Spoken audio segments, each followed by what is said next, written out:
Students, this is Vishwajeet Singh and you are watching Snapsolve. तो आज जो है हम लोग यहाँ पे कार्बन एंड इट्स कंपाउंड के प्रीवियस ईयर क्वेश्चंस डिस्कस करने वाले हैं।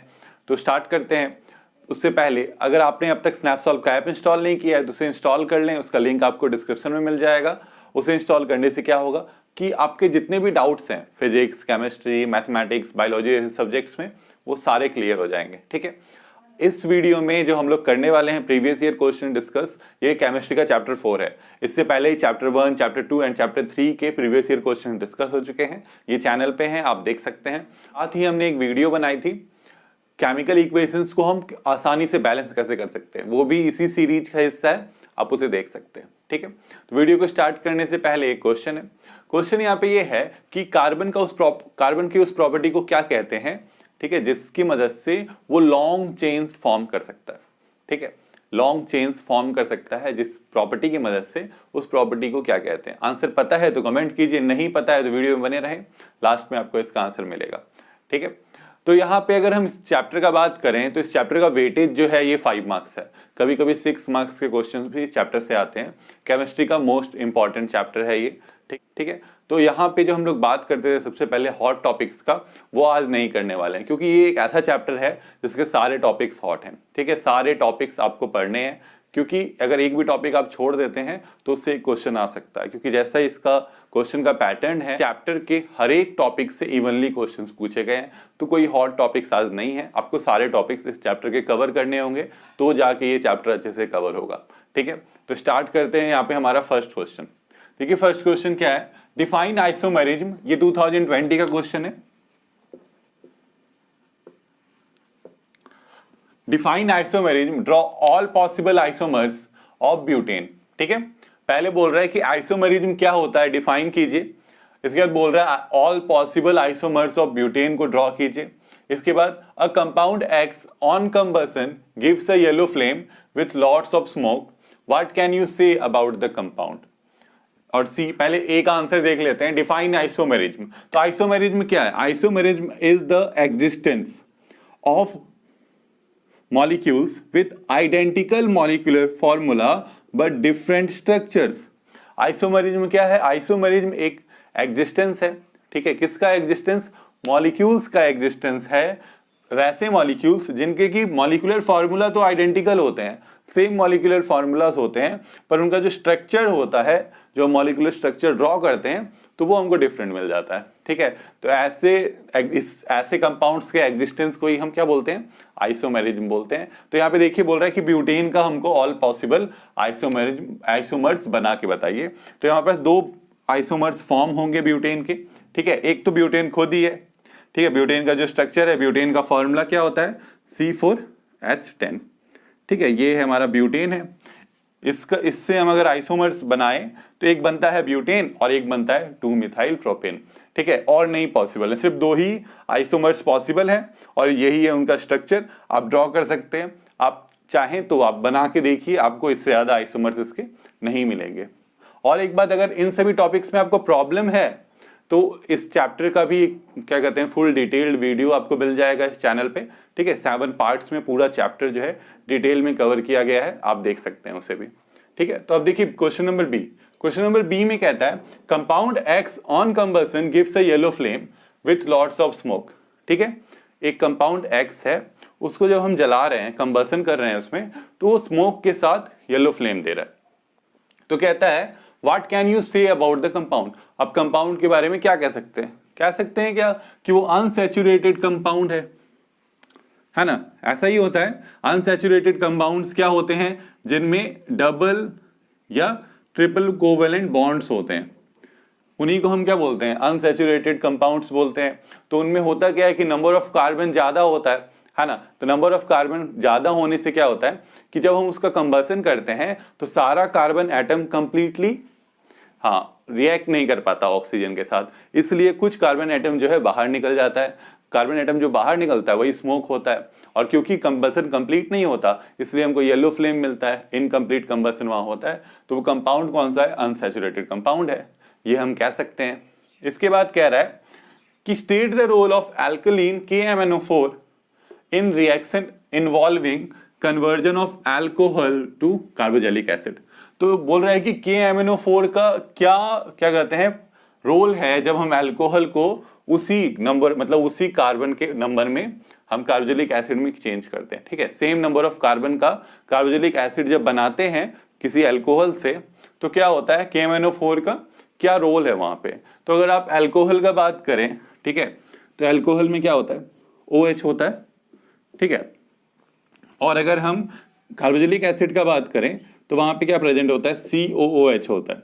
ठीक है, तो आप यहां देख सकते हैं कि नंबर ऑफ ऑक्सीजन एटम जो है यहाँ पे ज्यादा है, किसमें, अल्कोहल के कंपैरिजन में कार्बोक्सिलिक एसिड में ऑक्सीजन का एटम ज्यादा है। मतलब हमको एक ऐसा क्या कहते हैं मॉलिक्यूल क्या केमिकल चाहिए जो हमारे अल्कोहल को ऑक्सीडाइज कर सके।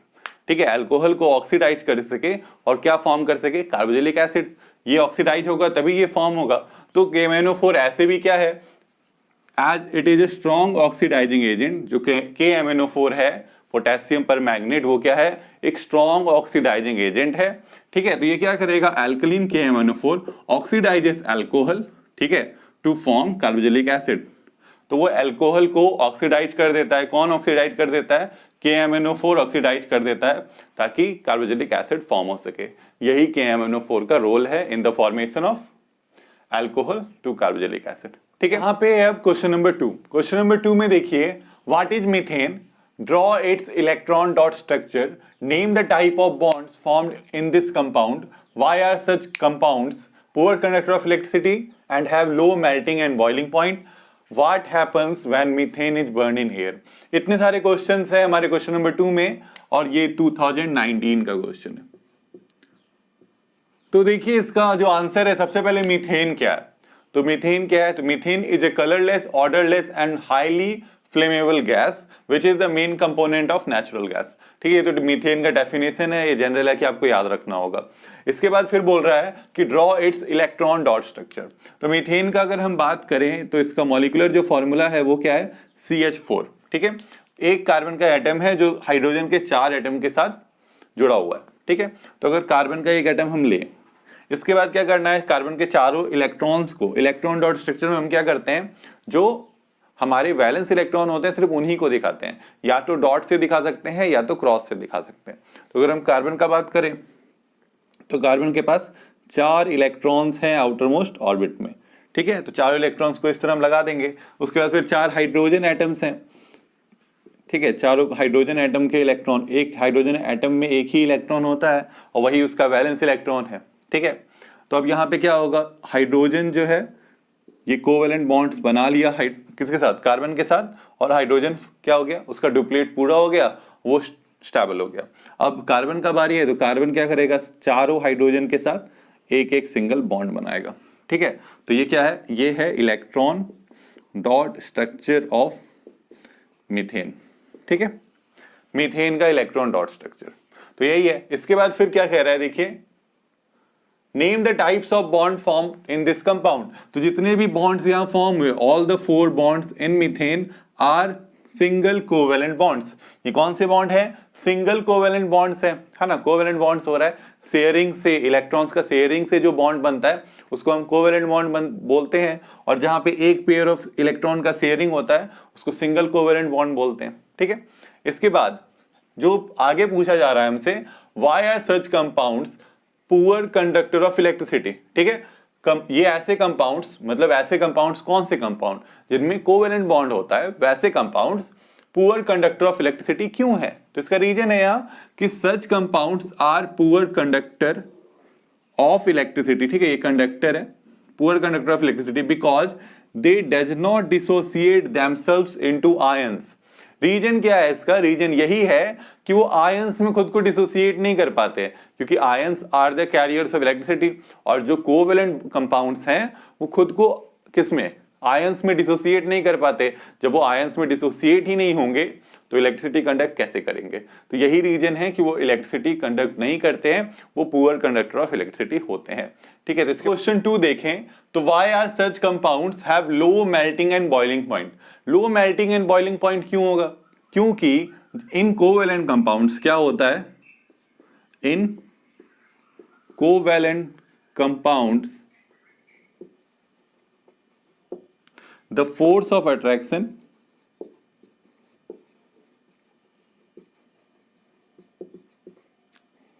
Between atoms is very low. ठीक है, क्योंकि वहां पे इलेक्ट्रॉन्स का शेयरिंग नहीं होता है, इलेक्ट्रॉन्स का ट्रांसफर नहीं होता है। इलेक्ट्रॉन्स का ट्रांसफर नहीं होने से क्या होता है कि वहां पे इलेक्ट्रोस्टैटिक फोर्स ऑफ अट्रैक्शन नहीं होता है। ठीक है, तो इसलिए आपका जो कोवेलेंट कंपाउंड्स हैं उनमें जो फोर्स ऑफ अट्रैक्शन होता है वो क्या होता है, वीक होता है। ठीक है, काफी वीक होता है, काफी लो होता है फोर्स ऑफ अट्रैक्शन। इसलिए क्या होंगे, so their melting and boiling points are low, इसीलिए उनका मेल्टिंग और बॉइलिंग पॉइंट क्या होगा, लो होगा। इसको वीक कर लीजिए। ठीक है, फोर्स ऑफ अट्रैक्शन जो है एटम्स में वो वीक है, इसलिए मेल्टिंग एंड बॉइलिंग पॉइंट क्या हो गया, लो हो गया। इसके बाद कहता है कि what happens when methane is burn in air. अगर हम मीथेन को एयर में बर्न करें तो क्या होगा, किसी भी कार्बन कंपाउंड को अगर आप एयर में बर्न कीजिएगा तो क्या होगा, कार्बन डाइऑक्साइड फॉर्म होगा और साथ में वाटर फॉर्म होगा, यही होगा। ठीक है, मीथेन एयर में बर्न करेंगे, ठीक है, तो क्या होगा, CO2 फॉर्म होगा, साथ में क्या फॉर्म होगा, वाटर फॉर्म होगा, यही होगा। ठीक है, इसको बैलेंस कर लेना है। तो देखिए यहाँ पे आपको लिखना होगा when methane is burn in air, carbon dioxide is released, carbon dioxide and water is formed. ठीक है, यहाँ पे क्वेश्चन नंबर 3 का देखिए बी ए, क्योंकि पहले जैसा ही क्वेश्चन है, why are most carbon compounds poor conductor of electricity. अभी बताया था जस्ट। ठीक है, यही आंसर लिख देना है जो हमने पहले लिखा था, क्योंकि कार्बन कंपाउंड्स क्या होते हैं, उनमें कोवेलेंट बॉन्ड्स होता है। Due to covalent bonds they can not dissociate themselves into ions. Ions में डिसोसिएट नहीं कर सकते हैं तो इलेक्ट्रिसिटी कंडक्ट नहीं कर सकते हैं। तो सेम रहेगा रीजन। ये 2018 का क्वेश्चन है। ठीक है, तो अब यहाँ पे देखिए बी में क्या कह रहा है, write the name and structure of saturated compound in which carbon atoms are arranged in rings। ठीक है, वो कंपाउंड सैचुरेटेड भी होना चाहिए और रिंग्स के फॉर्म में भी अरेंज होना चाहिए कार्बन को, और give the number of single bond present in this compound. ठीक है, तो कोई भी एक कंपाउंड बोल रहा है, तो वैसे तो ऐसे कंपाउंड्स को क्या बोलते हैं, साइक्लो एल्केन बोलते हैं। सैचुरेटेड मतलब एल्केन, और क्योंकि रिंग है तो उसके आगे साइक्लो वर्ड लग जाएगा। ऐसे कंपाउंड्स को हम साइक्लो एल्केन बोलते हैं। तो साइक्लो एल्केन का कोई भी एक एग्जांपल आप यहां लिख दीजिए। ठीक है, कोई भी एक एग्जांपल लिख सकते हैं, जैसे मान लीजिए हमने साइक्लोब्यूटेन लिख दिया, साइक्लोब्यूटेन। अब इसका नेम लिख दिया हमने, इसका बोल रहा है स्ट्रक्चर ड्रॉ करने। चलिए स्ट्रक्चर ड्रॉ करते हैं। ऐसा स्ट्रक्चर होता है। ठीक है, ब्यूटेन मतलब 4 कार्बन को हमने रिंग में अरेंज कर दिया। अब होगा क्या, क्योंकि देखिए एक कार्बन का 2 बॉन्ड्स पहले ही भर चुके हैं, हर एक कार्बन के साथ यही है। इस कार्बन का अगर बात करें तो 2 बॉन्ड, इस कार्बन का बात करें 2 बॉन्ड, सभी का 2 बॉन्ड भरा हुआ है। तो 2 बॉन्ड खाली है, तो वो 2 बॉन्ड किसके साथ बना लेगा, वो हाइड्रोजन के साथ बना लेगा, है ना। तो यहां पे हो गया ऐसा।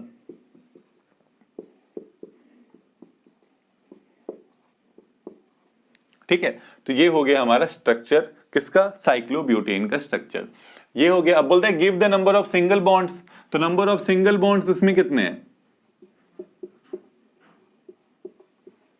गिन लेते हैं, है ना। अब देखिए यहाँ पे जैसे एक कार्बन का बात करें, या यहाँ गिन लेते हैं, 1 2 3 4, 4 जो है अंदर में है और 2 4 6 8 बाहर है हाइड्रोजन के साथ।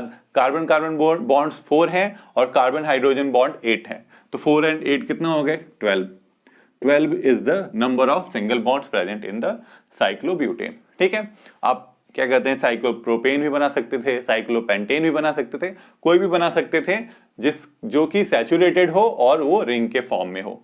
तो अब है यहाँ पे 2017 का क्वेश्चन देखिए, write the molecular formula of second and third member of homologous series where the first member is ethyne. ठीक है, बहुत ही सिंपल सा 1 मार्क का ये क्वेश्चन है, 2017 का क्वेश्चन है।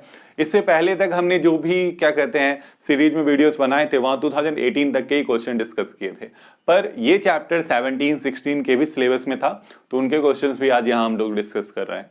तो 17 का देखिए क्वेश्चन है, ये 1 मार्क का क्वेश्चन है। कहता है कि सेकेंड और थर्ड मेंबर का जो मॉलिक्यूलर फॉर्मूला है वो बताइए जब आपका होमोलोगस सीरीज का फर्स्ट मेंबर जो है वो इथाइन है। ठीक है, उस होमोलोगस सीरीज का फर्स्ट मेंबर क्या है, इथाइन। हमको बोल रहा है इथाइन है। तो इथाइन का जो मॉलिक्यूलर फॉर्मूला है वो क्या है, C2 H2, यही है, ठीक है। ये इथाइन का मॉलिक्यूलर फॉर्मूला है। इसका स्ट्रक्चर कैसा होता है, 3 बॉन्ड होते हैं, इधर एक हाइड्रोजन और एक इधर हाइड्रोजन, ठीक है। तो ये इथाइन का हमारा मॉलिक्यूलर फॉर्मूला है। स्ट्रक्चर से वैसे कोई मतलब नहीं है हमको। तो हम लोग जानते हैं यहाँ पे क्या कि कोई भी एक होमोलोगस सीरीज के 2 कॉन्जिक्यूटिव कंपाउंड्स के बीच में कितना डिफरेंस होता है, CH2 का डिफरेंस होता है ना। 1 कार्बन और 2 हाइड्रोजन का डिफरेंस होता है। तो इसका जो सेकेंड मेंबर होगा उसमें क्या होगा, 1 कार्बन और 2 हाइड्रोजन बढ़ जाएगा, यानी 3 हो गया कार्बन और हाइड्रोजन कितना हो गया, 4 हो गया, C3H4, है ना। अब अगर हम थर्ड मेंबर देखें, थर्ड मेंबर में क्या होगा, फिर 1 कार्बन बढ़ जाएगा C4 और 2 हाइड्रोजन बढ़ जाएगा S6। तो ये हो गया हमारा सेकेंड एंड थर्ड मेंबर का मॉलिक्यूलर फॉर्मूला। और हमको कुछ पूछा नहीं है, नेम भी पूछा होता तो नेम भी लिख देते, ठीक है। ये क्या है, ये प्रोपाइन है, ये ब्यूटाइन है, ठीक है। तो अब है यहाँ पे क्वेश्चन नंबर 5, ठीक है। तो ये भी 2017 का ही क्वेश्चन है। तो यहाँ पे देखिए, differentiate between esterification and saponification, ठीक है। एस्टरिफिकेशन और सैपोनिफिकेशन का डिफरेंस लिखना है with the help of chemical equations. जो केमिकल इक्वेशंस दोनों में इन्वॉल्व हैं वो लिखने हैं। इसके बाद स्टेट 1 यूजेस, एक एक यूज लिखना है ईस्टर्स का और सैपोनिफिकेशन रिएक्शन का, दोनों का क्या यूज है, ठीक है, ये लिखना है। तो सबसे पहले स्टार्ट करते हैं डिफरेंस से। तो यहाँ पे हमारे पास डिफरेंस है। एस्टरिफिकेशन देखिए क्या होता है, सिंपल सा दोनों का डेफिनेशन लिख दीजिए, वही डिफरेंस है। Carboxylic acid reacts with alcohol in the presence of concentrated H2SO4 sulfuric acid to form ester। Esterification में क्या होता है, ईस्टर का फॉर्मेशन होता है ना। ईस्टर का फॉर्मेशन, कार्बोक्सिलिक एसिड जो है वो रिएक्ट करता है किसके साथ, अल्कोहल के साथ, किसके प्रेजेंस में, कंसंट्रेटेड सल्फ्यूरिक एसिड के प्रेजेंस में, और ईस्टर फॉर्म होता है। इसका अगर हम केमिकल इक्वेशन देखें तो एक एग्जांपल के साथ हमने ले लिया, कोई भी कार्बोक्सिलिक एसिड आप ले सकते हैं और कोई भी अल्कोहल ले सकते हैं, ठीक है। तो यहाँ पे हमने एक अल्कोहल लिया है और कार्बोक्सिलिक एसिड लिया है, दोनों को रिएक्ट किया है in the presence of concentrated sulphuric acid and we get, इसको क्या कहते हैं, इसी को कहते हैं ईस्टर, ठीक है। ये ईस्टर हमको मिला है, साथ में वाटर, ठीक है। तो ये इस रिएक्शन को हम क्या बोलते हैं, एस्टरिफिकेशन बोलते हैं। अब अगर हम सैपोनिफिकेशन देखें तो on heating Easter with a base, अगर हम ईस्टर को हीट करें किसी बेस के साथ, जैसे एग्जांपल हमने ले लिया क्या, सोडियम हाइड्रोक्साइड, तो it is converted into back into alcohol, वो अल्कोहल में बदल जाता है और साथ में sodium salt of carboxylic acid, carboxylic acid तो नहीं मिलता पर उसका सोडियम सॉल्ट हमको मिल जाता है, ठीक है। तो देखिए क्या हुआ कि हमने लिया ईस्टर, यही ईस्टर को उठा के यहाँ रख दिया और इसके साथ क्या रिएक्ट किया, सोडियम हाइड्रोक्साइड रिएक्ट किया। तो क्या हुआ कि अब इतना सा जो आपका पार्ट है ये सोडियम के साथ कंपाउंड बना लेगा। क्या बना लिया इसने, देखिए सोडियम का सॉल्ट बन गया, ठीक है, सोडियम एसीटेट फॉर्म हो गया, और साथ में जो आपका यहाँ C2H5 है ये OH के साथ रिएक्ट कर गया और क्या बन गया, अल्कोहल बन गया, वही अल्कोहल जिससे ये ईस्टर फॉर्म हुआ था, ठीक है। तो सेम अल्कोहल वापस मिल जाएगा अगर हम सेम ईस्टर को किसके साथ कर दें, बेस डाल दें उसमें और उसको हीट करें तो, ठीक है। हीटिंग हुआ है यहाँ, हीटिंग। तो ये हो गया हमारा एस्टरिफिकेशन एंड सैपोनिफिकेशन का डिफरेंस। इसके बाद बोल रहा है यूज लिखना है ईस्टर का और सैपोनिफिकेशन का, एक एक यूज लिखना है। तो ईस्टर अगर आप याद रखना होगा, ईस्टर क्या है, ईस्टर एक ऐसा कंपाउंड है जिससे बहुत ही अच्छा खुशबू आता है, ठीक है, जिसका स्मेल होता है बहुत ही प्लीजेंट होता है। तो ईस्टर का जो यूज है वो परफ्यूम्स में फ्लेवर्स बनाने में होता है। और सैपोनिफिकेशन देखिए नाम से ही समझ में आ रहा है, सोप है ना, सोप जो हम लोग प्रिपेयर करते हैं, हम लोग नहीं मतलब कॉमर्शियल लेवल पे जो प्रिपेयर होता है, इंडस्ट्रीज में जो सोप प्रिपेयर होता है, ये रिएक्शन बहुत ज्यादा हेल्प करता है उस सोप के प्रिपरेशन में। तो यहाँ पे जो है हमारा ये क्वेश्चन 5 फिनिश हो गया। अब है यहाँ पे क्वेश्चन नंबर 6। क्वेश्चन नंबर 6 में देखिए, write the structural formula of ethanol, what happens when it is heated with excess of concentrated sulphuric acid at 443 kelvin. Write the chemical equation for the reaction stating the role of concentrated sulfuric acid in the reaction। ठीक है, तो ये भी 2017 का ही question है। तो उस time क्या था ना, सिलेबस थोड़ा कम था, मतलब हाफ ऑफ द बुक से ही क्वेश्चंस आते थे, तो इसलिए इससे इस चैप्टर से थोड़े ज्यादा क्वेश्चंस थे, ठीक है। तो यहाँ पे यही है कि स्ट्रक्चरल फॉर्मूला लिखना है आपको इथेनॉल का। इथेनॉल क्या होता है, तो इथेनॉल क्या है हमारा C2H5OH, ठीक है, यही हमारा मॉलिक्यूलर फॉर्मूला है किसका, इथेनॉल का। अब हम इसका स्ट्रक्चर ड्रॉ करेंगे तो 2 कार्बन है, दोनों के बीच में सिंगल बॉन्ड होगा ऑफ कोर्स, ठीक है। इसके बाद क्या है, यहाँ पे 3 हाइड्रोजन हो जाएंगे, इसमें 2 हाइड्रोजन होगा और एक जो बॉन्ड है उसके साथ क्या आ जाएगा, OH आ जाएगा। तो ये हो गया हमारा स्ट्रक्चर इथेनॉल का। इसके बाद बोल रहा है कि what happens when it is heated with excess of concentrated sulphuric acid at 443 kelvin. तो जब हम उसको हीट करेंगे, देखिए ये रिएक्शन तो आपको कंफर्म है, याद होगा, ठीक है, इस चैप्टर को अगर आपने अच्छे से पढ़ा है तो। On heating with concentrated sulphuric acid at 443 kelvin ethanol will get converted into ethene.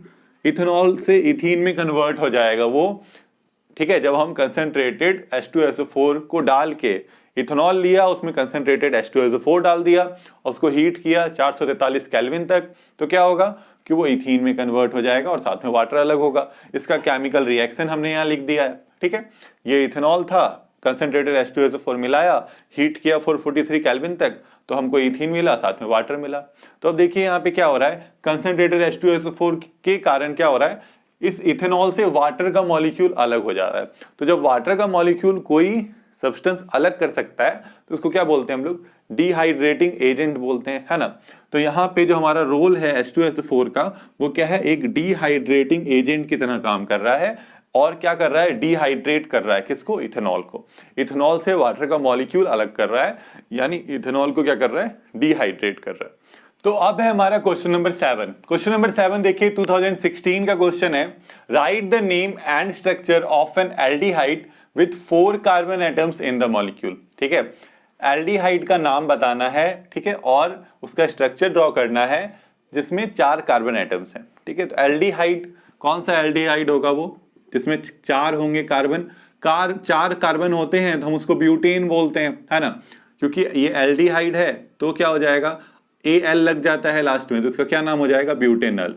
ठीक है, तो हम नेम लिख दिया हमने। इसके बाद क्या लिखना है, इसका स्ट्रक्चर ड्रॉ करना है। चलिए करते हैं। 1 2 3 4 कार्बन ले लिया हमने, ठीक है। सब में क्या होगा, यहाँ हाइड्रोजन अटैच होगा। ठीक है, बस ये वाला जो आपका कार्बन है ये एल्डिहाइड का है, क्या है, CHO होता है उसमें, मतलब C डबल बॉन्ड O है और H इधर, तो एक बॉन्ड खाली होता है जो इसके साथ जुड़ गया 3 कार्बन के साथ। ये हो गया हमारा स्ट्रक्चर किसका, ब्यूटेनल का। अब यहाँ पे है हमारा क्वेश्चन नंबर 8 और ये लास्ट क्वेश्चन है आज के वीडियो का। तो यहाँ पे देखिए क्वेश्चन क्या है, write 3 different chemical reactions showing the conversion of ethanoic acid to sodium ethanoate. ठीक है, 2016 का ये क्वेश्चन है। क्वेश्चन कह रहा है कि इथेनोइक एसिड को कैसे हम सोडियम इथेनोएट में कन्वर्ट कर सकते हैं, इसके 3 अलग अलग रिएक्शन आप बताइए। ठीक है, तो बस थोड़ा सा आप सोचिएगा और इसके आंसर्स आप लिख सकते हैं। इथेनोइक एसिड क्या है, एक एसिड है। एसिड को हम सॉल्ट में कैसे कन्वर्ट कर सकते हैं, एसिड को सॉल्ट में कन्वर्ट करने के लिए हम उसको मेटल के साथ रिएक्ट कर सकते हैं तो मेटलिक सॉल्ट बन जाएगा। हम उसको बेस के साथ रिएक्ट कर सकते हैं, है ना। बेस में भी 2-3 तरह के हमारे पास बेसिक कंपाउंड है, जैसे कार्बोनेट के साथ रिएक्ट कर सकते हैं तब भी हमको सॉल्ट मिलेगा, है ना। अगर हम उसको हाइड्रो ऑक्साइड के साथ रिएक्ट कर दे तब भी हमको सॉल्ट मिलेगा, है ना। ऑक्साइड के साथ रिएक्ट करें तब भी सॉल्ट मिलेगा। तो हमारे पास 4 है ना, 4 है। हाँ, बाय कार्बोनेट के साथ भी रिएक्ट करेंगे तब भी हमको सॉल्ट मिलेगा। तो हमारे पास 5 रिएक्शंस हैं, उनमें से कोई भी 3 हम लिख देंगे।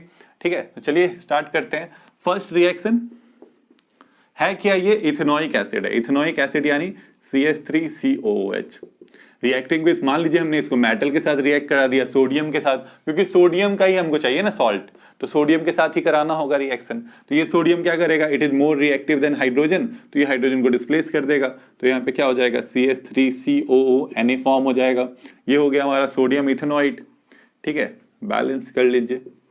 साथ में क्या होगा, आपका हाइड्रोजन गैस जो है वो रिलीज हो जाएगा। यही होता है जब एसिड और मेटल रिएक्ट करते हैं तो सॉल्ट और क्या फॉर्म होता है, हाइड्रोजन गैस फॉर्म होता है। ये सेकंड रिएक्शन। सेकंड रिएक्शन में क्या है, हम लोग यहाँ पे हमने पहले सोडियम मेटल से रिएक्ट किया, अब हम इसके बेस से रिएक्ट करा देंगे इसको, है ना, क्योंकि ये एक एसिड है, इसको हम बेस के साथ रिएक्ट करा देते हैं। सोडियम हाइड्रो ऑक्साइड के साथ रिएक्ट करेंगे तो फिर सेम चीज होगा, सोडियम इस हाइड्रोजन को डिस्प्लेस कर देगा और यहाँ पे क्या फॉर्म कर लेगा, CH3COONA, है ना, सोडियम इथेनोइड जो हमको चाहिए। पर इस बार क्या होगा कि ये हाइड्रोजन अकेला नहीं है, यहाँ पे OH भी है, तो HOH जो है जब जुड़ जाते हैं तो क्या फॉर्म करते हैं, वाटर फॉर्म करते हैं, साथ में वाटर रिलीज होगा। ठीक है, तो क्योंकि एसिड था इसलिए बेस के साथ रिएक्ट किया, सॉल्ट एंड वाटर फॉर्म किया, न्यूट्रलाइजेशन रिएक्शन। इसके बारे में तो बहुत पढ़े हैं हम लोग। इसके बाद देखिए थर्ड, एक और बेस के साथ हम इसको रिएक्ट करा सकते हैं। बस उसमें सोडियम होना चाहिए। अब मान लीजिए सोडियम बाइकार्बोनेट के साथ हमने इसको सोडियम कार्बोनेट के साथ रिएक्ट किया, बाइकार्बोनेट के साथ भी रिएक्ट करा सकते हैं, सोडियम ऑक्साइड के साथ भी रिएक्ट करा सकते हैं, हमको मिलेगा यही सॉल्ट और वाटर साथ में। ठीक है, तो चलिए यहाँ पे जब हम कार्बोनेट के साथ रिएक्ट करेंगे तो फिर यही सोडियम क्या करेगा, हटाएगा हाइड्रोजन को, और यहाँ पे क्या आएगा CH3COONA आ जाएगा। ठीक है, अब ये हाइड्रोजन जो है इसका एक ऑक्सीजन ले लेगा और क्या फॉर्म कर लेगा, वाटर फॉर्म कर लेगा। पर यहाँ पे रिएक्शन खत्म नहीं होता है, क्योंकि यहाँ पे कार्बोनेट है तो क्या होगा, कार्बन डाइऑक्साइड भी रिलीज होगा। ठीक है, तो ये हो गया हमारा 3 रिएक्शंस जो हमसे पूछे गए थे। क्या किया हमने, इनमें कन्वर्जन किया इथेनोइक एसिड का सोडियम इथेनोइट में। ठीक है, देखिए यहाँ पे सिर्फ आपको ये रिएक्शन नहीं लिखना, इधर रिएक्टेंट है क्या, प्रोडक्ट क्या क्या फॉर्म हुए, सारी चीजें लिखनी होंगी। और क्या कहते हैं, आपको जो रिएक्शन है वो वर्ड में भी लिखना होगा। ठीक है, सेंटेंस में भी लिखना होगा, तो वो सब तो आप लिख सकते हैं। ठीक है, तो यहाँ पे जो है हमारा ये वीडियो खत्म होता है। अब वक्त है उस क्वेश्चन का आंसर देने का जो वीडियो के स्टार्टिंग में पूछा गया था। क्या पूछा गया था कि वो कौन सा प्रॉपर्टी है कार्बन का जिसकी मदद से वो लॉन्ग चेन जो है, लॉन्ग चेन वाले कार्बन कंपाउंड्स फॉर्म कर सकता है। तो उस प्रॉपर्टी को हम क्या बोलते हैं, कैटिनेशन बोलते हैं। उस प्रॉपर्टी का क्या नाम है, कैटिनेशन। ठीक है, तो यहाँ वीडियो होती है फिनिश। अगर वीडियो अच्छी लगी तो प्लीज लाइक करें, बहुत सारा शेयर करें, हमारे चैनल को सब्सक्राइब कर दें, और फ्यूचर अपडेट्स के लिए बेल आइकन को भी जरूर प्रेस करें। और अब तक आपने अगर स्नैपसॉल्व का ऐप इंस्टॉल नहीं किया है तो उसे जाके प्ले स्टोर से इंस्टॉल करें। इंस्टॉल करने से क्या होगा कि आपके जितने भी डाउट्स हैं फिजिक्स, केमिस्ट्री, मैथमेटिक्स, बायोलॉजी में, वो सारे क्लियर हो जाएंगे। बस आपको एक स्नैप लेना है, एक पिक्चर लेना है और तुरंत उसका वीडियो सॉल्यूशन मिलेगा। ठीक है, थैंक यू।